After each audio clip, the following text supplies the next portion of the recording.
Hey guys, so today I want to talk about my favorite historical fiction books.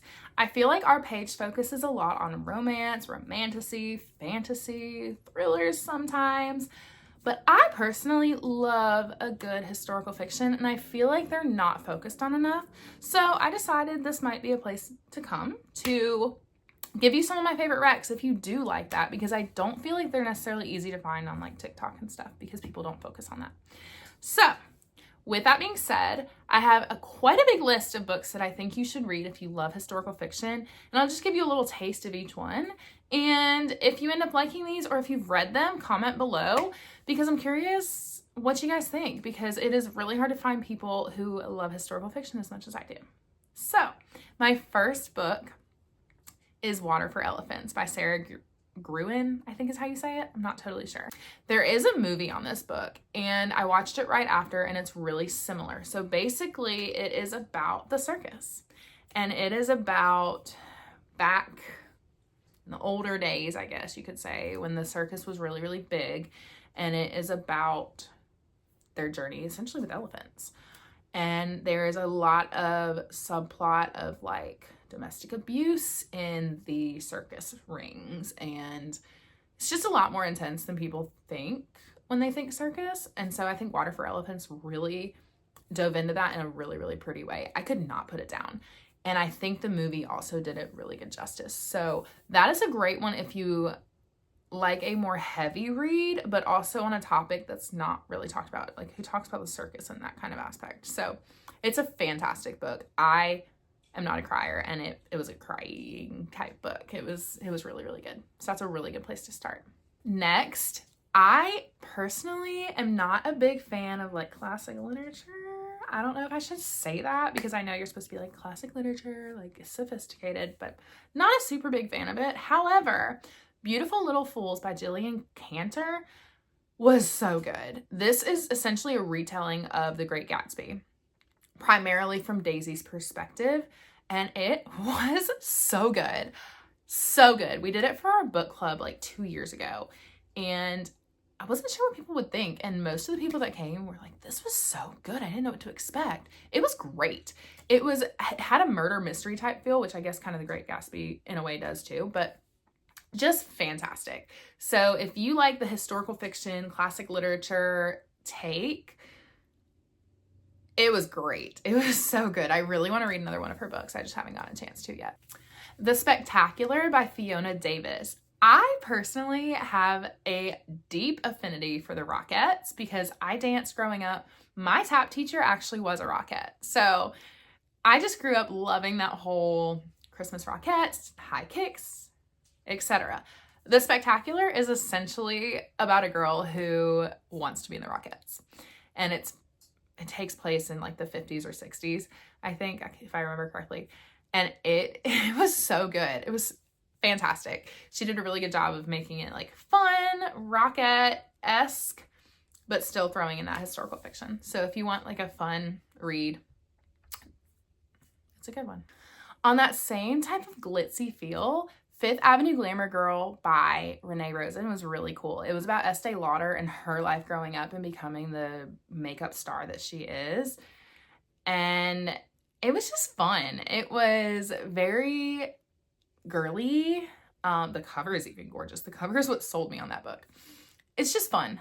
So if you want to kind of know about, I'm not even a makeup person and I enjoyed it, but like the makeup backstory behind Estee Lauder in a fictional way, this was a really fun one. The 40 Elephants by Erin Bledsoe. This one was so interesting. This is about essentially a group of women criminals back in the roaring 20s, and it's about essentially their heists.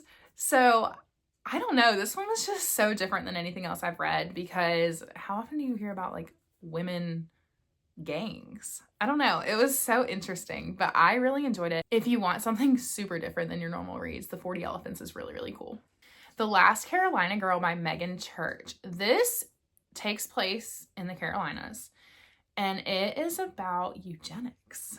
So there's a lot of tough topics in this book. It's about a girl essentially who goes and is forced to work at this house with this woman, and she ends up realizing that she's there for a very different reason than what she originally thinks. So this was another book club book we did a while back, and it was really deep on a lot of hard topics, but great discussion book if you want a good historical book that you can use for book clubs.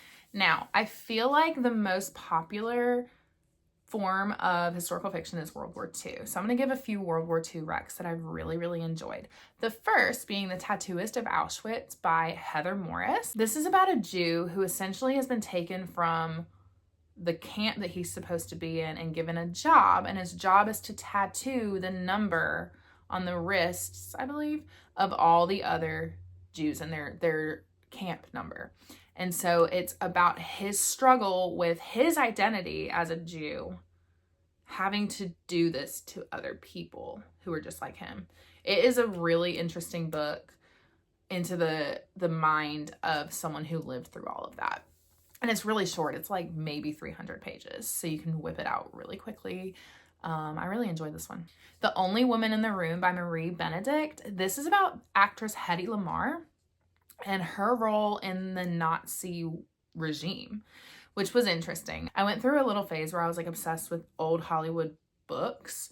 And so I picked this one up, and I kind of had no idea that it was going to be about World War II. So I had no idea that she had any play in any of the making of the bombs and stuff like that. So that was really interesting. That's a really cool one if you want something that you've probably never learned before. The Book of Lost Names by Kristen Harmel. This one was beautiful. This is about a girl who realizes that a lot of the Jewish children in the war are being taken to Switzerland, and a lot of them having their name changed. So she and her friend decide to find out a way to preserve their names, and they do it by recording their names in books through a series of like codes. It's a different take on World War II with regards to preserving the people who were lost. So this is a really pretty one. I know she has a lot more books. I've not read any of her other books, but she is more popular in the World War II scene.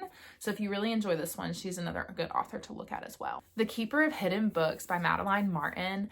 This is another one kind of similar to the Book of Lost Names, where this girl just wants to save the books that are being burned by the Nazis.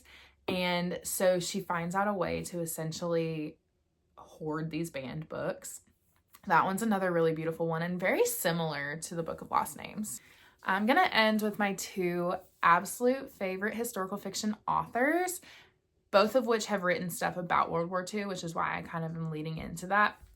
The first is Kate Quinn. I read all of her books except The Briar Club. I started The Briar Club and couldn't really get into it at the time, but she has books like The Rose Code, Alice Network, The Huntress, Diamond Dye. They're all fantastic. The Rose Code is the one that really sticks out to me, and it's about women working in Bletchley Park during World War II to focus on figuring out the Enigma, which is the machine used to uncover the Nazi codes so they could figure out what the Nazis were going to be doing. This was so good. It has stuck with me. I read this a couple years ago, and all of her books just are very relatable. They're all female main characters, and just so good. So good. Kate Quinn is the person you need to go to if you want a good historical fiction author. Last but not least is Kristen Hanna. I will never shut up about Kristen Hanna. She's my absolute favorite. She does write a lot of like contemporary, but she writes a lot of historical fiction as well. The Nightingale is a really popular one. The Women is a really popular one, but my favorite is The Four Winds.